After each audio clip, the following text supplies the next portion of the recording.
नमस्कार, CIB India news में आप सभी का स्वागत है। शुरू करते हैं खबरों की रफ्तार का सिलसिला। पहली खबर से शुरू करते हैं। अयोध्या जिले के इनायत नगर थाना क्षेत्र में एक युवक की मौत हो गई। शव घर के कमरे में कुंडे से लटका मिला। मौके पर पहुंची पुलिस ने शव को कब्जे में लेकर पोस्टमार्टम के लिए मर्चरी में भेज दिया है।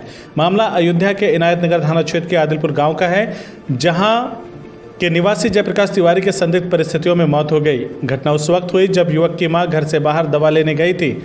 जब वो घर वापस लौटी तो घर के कमरे में बेटे के शव को छत के कुंडे से लटका हुआ देखा।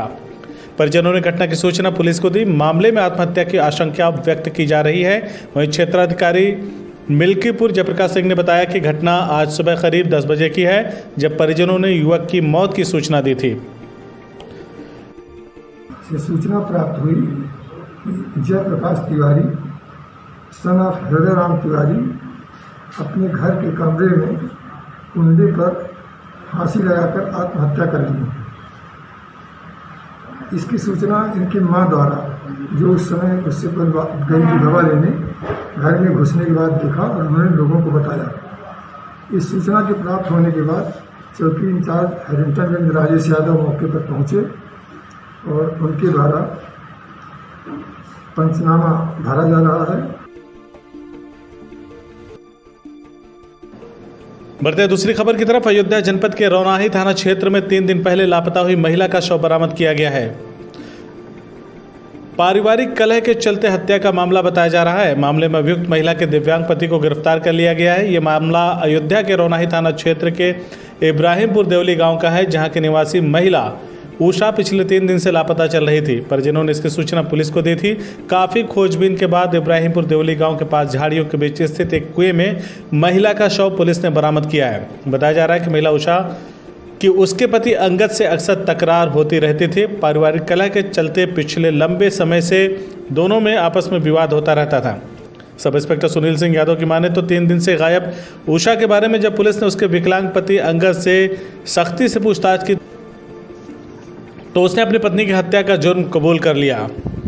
उसके निशानदेही पर गांव के पास झाड़ियों में स्थित कुएं से उषा का शव बरामद किया गया। थाना रौनाही के इब्राहिमपुर देवली गांव में सूचना मिलती है कि एक महिला की लाश कब्रिस्तान के पास स्थित बाग के एक कुएं में मिली है। इस सूचना पर तत्काल मौके पर पुलिस पहुंचती है तथा उस लाश को कुएं से बाहर निकाला जाता है तो वो मृतका उषा उर्फ अर्चना पत्नी अंगद रावत की पहचान होती है। उसके संदर्भ में जांच पड़ताल की जाती है तो मृत्यु के सही कारणों का पता नहीं चल पाता है और अभी उसको पंचायतनामा कर पोस्टमार्टम के लिए भेज दिया गया है। पोस्टमार्टम रिपोर्ट के अनुसार आवश्यक विधिक कार्रवाई की जाएगी।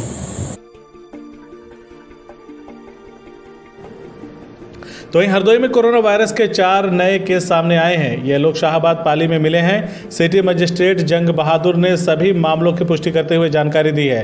बहरहाल हरदोई में अब तक 16 केस सामने आए हैं, जिनमें से 2 ठीक भी हुए हैं। हरदोई जिले में कोरोना पॉजिटिव के केस लगातार सामने आ रहे हैं। रविवार को लखनऊ के मेडिकल कॉलेज से आई जाँच रिपोर्ट में 4 नए केस सामने आने के बाद हड़कंप मच गया। इन केसों में एक शाहबाद, 2 पाली और एक पोखरा मोहानपुर हरदोई का है। इससे पहले भी लगातार मामले सामने आते रहे हैं। जनपद में सैंपलिंग जारी है और अब तक कुल 15 मरीज पॉजिटिव आ गए हैं, जिसमें 4 आज नए मरीज आए हैं। इनको जो 52 CSC जो कोरोना के लिए हॉस्पिटल डेडिकेट किया गया है वहाँ शिफ्ट किया जा रहा है।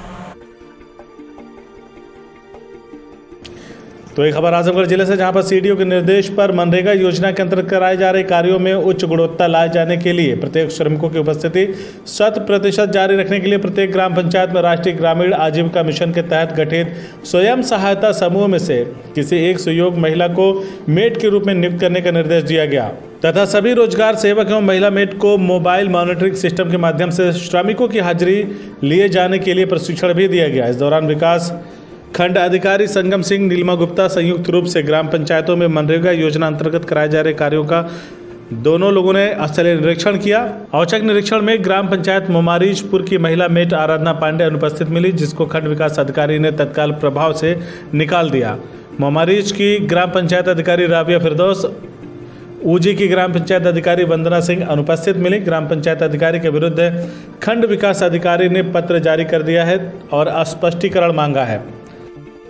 आज हम लोगों द्वारा जो निरीक्षण किया गया, मुबारिकपुर की सचिव राबिया फरदौस अनुपस्थित पाई गई तथा ऊजी एवं बस्ती की सचिव श्रीमती वंदना सिंह भी अनुपस्थित पाई गई है। दोनों सचिवों को कारण बताओ नोटिस जारी किया गया है और उनसे 2 दिन के अंदर स्पष्टीकरण मांगा गया है।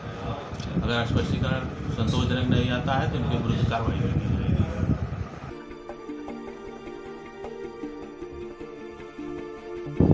तो ही मध्य प्रदेश सरकार की ओर से पुरोहितों के लिए आर्थिक पैकेज की घोषणा के बाद अयोध्या में योगी सरकार से पूजा पाठ करने वालों की सहायता के लिए मांग उठ पड़ी है।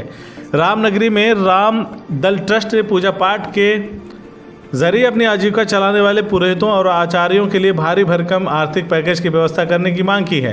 कोरोना संक्रमण के चलते देश भर के मंदिर श्रद्धालुओं के लिए बंद हैं। वैदिक कर्मकांड मंदिरों और घरों में पूजा पाठ कराने वाले शहर और ग्रामीण अंचलों के पुरोहितों की आय बंद हो चुकी है। जिन पुरोहितों की आजीविका पूरी तरह से पूजा पाठ पर आश्रित थी, उनके लिए लॉकडाउन की स्थिति संकट का दौर बन गई है। ऐसे में रामदल ट्रस्ट उत्तर प्रदेश सरकार से कर्मकांडी ब्राह्मणों, पुरोहितों और आचार्यों के मद में आर्थिक पैकेज की व्यवस्था करने की मांग की है। रामदल ट्रस्ट के अध्यक्ष पंडित कलकी राम ने कहा कि यह बात संज्ञान में आई है कि मध्य प्रदेश सरकार ने धार्मिक अनुष्ठान और पूजा पाठ से जुड़े पुजारियों के लिए 8 करोड़ रुपए के आर्थिक पैकेज की घोषणा की है। उन्होंने कहा कि उत्तर प्रदेश सरकार को भी ऐसे निर्णय लेने की आवश्यकता है। पत्रों से जानकारी मिली कि मध्य प्रदेश सरकार ने ब्राह्मणों की मांग पर 8 करोड़ का पैकेज उन ब्राह्मणों के लिए जो कर्मकांडी हैं, ग्रामीण अंचलों में पुरोहित कर्म करते हैं, क्योंकि लॉकडाउन के बीच देश के सारे मंदिर सिद्ध स्थान के कपाट बंद हैं। ऐसी स्थिति में जो कर्मकांडी ब्राह्मण हैं, उनके सामने अपने परिवार का भरण पोषण करना बहुत ही विषम हो गया है। वेद पुराण पढ़ने वाला ब्राह्मण न तो सब्जी बेच सकता है, न मजदूरी कर सकता है। तो इसलिए इस बात को ध्यान में रखते हुए आज हमने अपने नगर विधायक वेद प्रकाश गुप्ता जी को माननीय मुख्यमंत्री जी को संबोधित एक ज्ञापन दिया है कि आप भी उत्तर प्रदेश, क्योंकि उत्तर प्रदेश भारत का सबसे बड़ा प्रदेश है और सर्वाधिक धार्मिक क्षेत्र उत्तर प्रदेश में आते हैं, लिहाजा इस चीज़ को ध्यान में रखते हुए एक भारी भरकम पैकेज कर्मकांडी ब्राह्मणों के निमित्त, पौरोहित्य कर्म करने वालों के निमित्त जारी करेंगे।